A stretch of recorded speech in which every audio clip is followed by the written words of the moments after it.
Hey guys, welcome back to the channel. Welcome to another video. It is crunch time right now in the Champions League as we look forward to yet another week of Champions League football. This week, of course, it is the second leg of the semi-final, meaning we are about to know which two teams are going to be battling out in the final in Paris this year for that big trophy known as the Champions League, the biggest cup competition in club football is about to reach boiling point.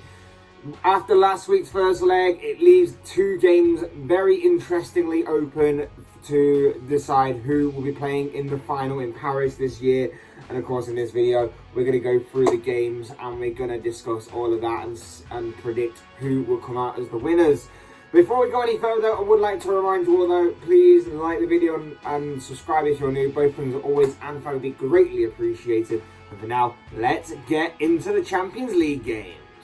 Okay, so we're kicking things off with Tuesday night's game. It is in Villarreal for Villarreal versus Liverpool. And of course, after the first leg that played out, Liverpool are massive favourites to go on and see this game out and get themselves into the Champions League final and do that fairly comfortably, it seems, and have that official and confirmed. Of course, what I'm talking about is the fact that Liverpool seem to already have 1 foot in the final after a 2-0 victory in the first leg in what was, you know, without being biased, a completely dominant display by Jurgen Klopp's side. It was completely one-sided.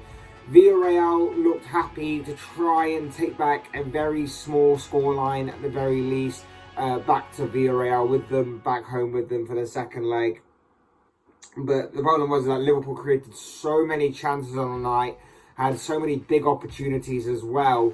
Only managed to take 2. That was probably the only downside about their first leg performance, is that they didn't score any more than 2. But they did eventually manage to break down a stubborn Villarreal side. In the second half, Jordan Henderson's cross got deflected in off the Villarreal defender. Sadio Mane poked home Liverpool's second after some great play by Mohamed Salah to set him up. It was honestly a very dominant display by Liverpool, and it should see them into the final. But of course, they've got 90 minutes yet to confirm that place in Paris for the final. Like I say, this should be over already. Like, there's no way that Liverpool should be losing this 2-goal lead. There's absolutely no way that should be happening. Liverpool should not be conceding more than 3, whether it is home or away. Of course, adding it being away rather than at home does add a little bit more difficulty to it. It's going to be a very hostile environment, I imagine, with the Villarreal fans. But that should be fine for Liverpool because they're used to playing at such a high level, at such an intense level, and they should be used to this kind of scenario being played out time and time again under Jurgen Klopp, because they have been in these high pressure situations before. Of course, for Jurgen Klopp's side, it's going to be about getting out of Villarreal with a clean result, with no injuries whatsoever, because of course there is a massive game on the horizon this coming weekend when Liverpool face Tottenham that they'll want to be ready for, to try and again go after Manchester City and try and get that Premier League title and chase them down right down to the wire. So for Jurgen Klopp's side, you would imagine that the game plan is to try and kill this game off as early as possible, and 1 or 2 goals definitely will see to that. As far as how the teams will line up, Liverpool, maybe with that game in mind against Tottenham, may rotate a little bit. We saw a little bit of rotation at the weekend when Liverpool faced Newcastle. Maybe we could see something similar again. Maybe the likes of Kostas Tsimikas, for example, comes in for Andy Robertson. Maybe Ibrahima Konate is preferred to Joel Matip this time. You know, maybe Curtis Jones is in midfield. Maybe Harvey Elliott could be a wild card to throw in there. Maybe Divock Origi starts against Villarreal. There are several options that are available to Jurgen Klopp for this, depending on what he believes and what he thinks that the squad can get the job done in Villarreal this week to get the job over the line. And that is the beauty that Liverpool have now. Liverpool have that strength and depth and the capability and the ability to make that happen and to obviously get the job done in any way, shape or form, whilst also keeping things fresh for Saturday. We've praised Klopp all season for that kind of rotation, and he's done a superb job up until now of doing it. And Saturday was another example of it. And maybe this week again, we see another example of him rotating and keeping things fresh going forward. And of course, it will also play into Liverpool's hands the fact that Villarreal now have to chase the game. Liverpool created a lot of chances last week when Villarreal tried to sat back anyway. But now that Villarreal have to actually go out and they actually have to press Liverpool and to try and make something happen, maybe throw caution to the wind a little bit, Liverpool will obviously thrive upon that and will create even more chances, I bet, because of it if they're on their form. And then it's all about them taking them. And of course, with the likes of Sadio Mane and Mohamed Salah being in fine form and Luis Diaz also being in fine form, you've got to imagine that Liverpool will put Villarreal to the sword if they try and go punch for punch, toe to toe with them. So I just can't see a world in which Liverpool loses 2-goal lead. It might be a little bit tough in places, but I think the overall game plan for Liverpool is to get the job out the way and done with early. And then it's about rotation and keeping things fresh. Remember, in the Champions League, you allowed 5 substitutes, and I'm sure that's been a godsend to Jurgen Klopp, particularly in the kind of games where the game is pretty much won or seemingly won before like the hour mark or maybe half time kind of thing. We saw it against Benfica when they were 3-1 up in that leg. They put out a rotated side. They used the 5 substitutes to keep things rotated and kept things going and managed to come out of that, obviously going through to the next round. I could imagine something similar happening in this game where he does the same thing. He basically puts out a rotated squad, and then later on in the game, he puts in those normal first team players to try and just keep things fresh, keep things rotated, and to keep training and a physical element within their bodies and in their legs, and just keep them going like that. So I would imagine something similar from Jurgen Klopp as we have seen for the majority of the season. And expect Liverpool to obviously go through. I don't see Villarreal overturning this deficit. I think it will be incredible. It will be phenomenal if they did. It would be it would be a monumental Champions League upset if Villarreal and Unai Emery were to somehow, some way get through this. But I think for Villarreal, the Champions League journey does end here. It's been an incredible journey. Obviously beating Ajax and beating Bayern Munich. Nobody expected them to get this far, let alone beat either of those two teams. But they managed it. But I think Liverpool might just be a feat too far for them to handle. As far as the prediction goes, like I said, I think with Villarreal having to chase this game, and I think with Liverpool's strength and depth and rotated options, I think that Liverpool will obviously win the game on the night as well as on aggregate. And I am going to go for a 3-1 Liverpool victory. And next up, of course, we've got the big one. We've got the monumental, massive one of this week. We have got Manchester City and Real Madrid facing each other in the second leg of the Champions League semi-final at the Bernabeu, Real Madrid's home ground. And if the first leg was anything to go by, this is going to be an exciting instant classic in the Champions League, because of course the first leg ended in an incredible 4-3, of course, to Manchester City. Kevin De Bruyne opened the scoring within the opening couple of minutes. Gabriel Jesus doubled the City's lead 10 minutes later. Karim Benzema, that man again, grabbed a goal back for Real Madrid 10 minutes before half-time, before Phil Foden restored City's 2-goal lead. Bernardo Silva made it 4-3 after Vinicius Jr. managed to grab a goal back for Real Madrid again. And then Karim Benzema with the most audacious penalty in the most highest of stakes, high pressure situation. He gets a penalty to make it 4-3. He has got the weight of Real Madrid on his shoulders, the absolute audacity, the balls on this guy to just chip the ball down the middle and beat Ederson was absolutely incredible. Nerves of steel, ice cold from Benzema. I wouldn't be surprised if there was like a sort of mental element to it, that he believed that it might take down Ederson or City down a couple of pegs. Because in the first leg, City played pretty well. City had a game plan, they stuck to their game plan, and the game plan for the large part was working. It was individual brilliance from from Real Madrid that of course got them back into the game, because Real Madrid for a large part of that first half in particular just didn't have an answer to City or Guardiola. But they still managed to stay into the game. City's game plan was set out brilliantly. City's game plan was well executed.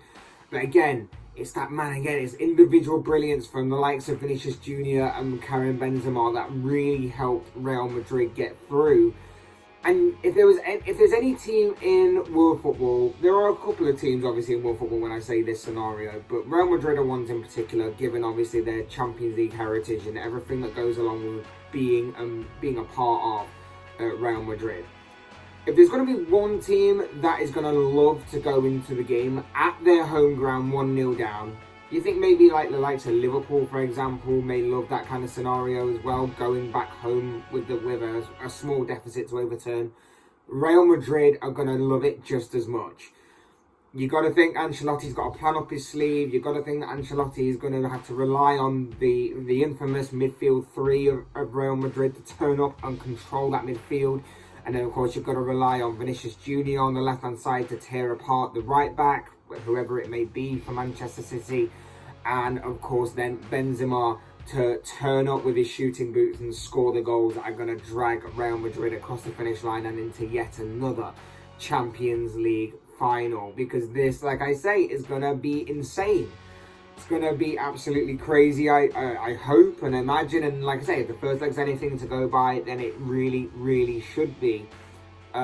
Because this is it. This is it for Manchester City. They've got a massive and a huge chance of winning the Champions League this season. They may probably be facing Liverpool in the final, should obviously both teams get that far, an all-English final yet again in the Champions League. But they've still got to concentrate on this task. They've still got to concentrate on Real Madrid, and they've still got to make sure that they get the job done here. The job isn't done as of right now. You've got to think that PSG had something similar and then were blitzed away within like 20 minutes or so in the round of 16 stage by Madrid. So this game certainly isn't over. Manchester City, though, are different to PSG. They'll press, they'll attack, hurt, they'll build up slowly and then quicken the pace. They'll change the pace of their play and their style and their speed. And they've just got things different to PSG, but at the same time, it does have similar vibes of that, where where Real Madrid can just turn on their style like a tap, really. So I'm excited for this one. It's going to make for interesting viewing. When you look at the two teams, Real Madrid will be without David Alaba. He got injured in the first leg, of course. They'll be without him. Gareth Bale's also injured for Carlo Ancelotti's side. Whilst from City, I think I've got a clean bill of health. I don't think they're missing anybody right now. So they go into this with plenty of options ahead of them, depending on how Guardiola wants to play this. Of course, Madrid will have to attack them at some point, which could play into Manchester City's hands. We've seen it time and time again where you attack Manchester City, they'll absorb your attack and then hit you on the counter and sucker punch you hard. There's just so many elements, so many individual battles, so much brilliance and talent and quality in this game that it should be a incredible Champions League classic, this game, and I really hope it does turn out that way. And all reasons and everything suggest that this will be. And I've backed Real Madrid all the way in this. I've constantly said Madrid will somehow, some way, with Carlo Ancelotti's know-how, with the experience within their squad, with their star quality in Vinicius Junior and Benzema in the attacking positions. I've constantly said that by some way, somehow, Real Madrid will find a way to win. And I also said that with the second leg being at the Bernabeu as well, that will really help Madrid. It will be hostile for Pep Guardiola and for his side. It will be an incredible atmosphere, I'm sure, in Spain. I hope that obviously Madrid get to the final. You know, as a Liverpool fan, I don't think I can. It's going to be an intense final either way, but I think I'd rather prefer to face Madrid than City. And obviously, there's a bit of a narrative there, of course, trying to get revenge for what happened back in 2018 when Liverpool lost the final to Madrid. But of course, City are in the ascendancy, have the advantage going into the second leg. For me, I am still going to back Real Madrid. I'm not going to flip-flop right now. I'm not going to change my mind. I still have a slight feeling that Panenka penalty by Benzema will be pivotal to this game. I think it will help them. I think it will go into extra time. Of course, remember, there is the possibility of this game going into extra time and penalties. I genuinely do believe Madrid will take it that far into extra time, and then I think that they may just have enough to see them over the line in this. Could also go to penalties, of course, and really take it out of Manchester City. But I genuinely do believe that Madrid will get the job done some way, somehow. I think they'll manage to overturn this deficit at home, at the Bernabeu, in Madrid, and some way, somehow, get to the Champions League final.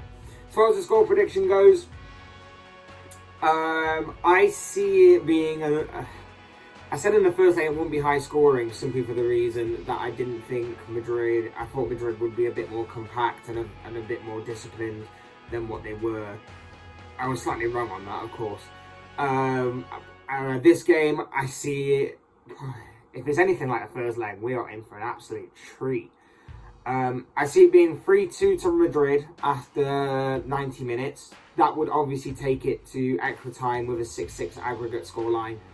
And then I think Madrid finish off City 4-2 in extra time. So I'm going to go 4-2 after 120 minutes to Real Madrid. But of course, as I always say, these are just the thoughts, comments, opinions, predictions. Most of all, of course, predictions of this guy. I want to know what you guys think. What do you make of the Champions League second leg coming up of the semi-final this week? Who do you see making the final? Who do you see missing out? How do you see the games going? What are your own thoughts, comments, opinions, feelings and predictions and all of that good stuff? I'd love to read it all down below in the comment section, because I'm sure it'll make for interesting reading. Otherwise, hit that like button on the way out. Enjoy the video, subscribe if you're new or want to see more content like this. Both things are always and probably greatly appreciated.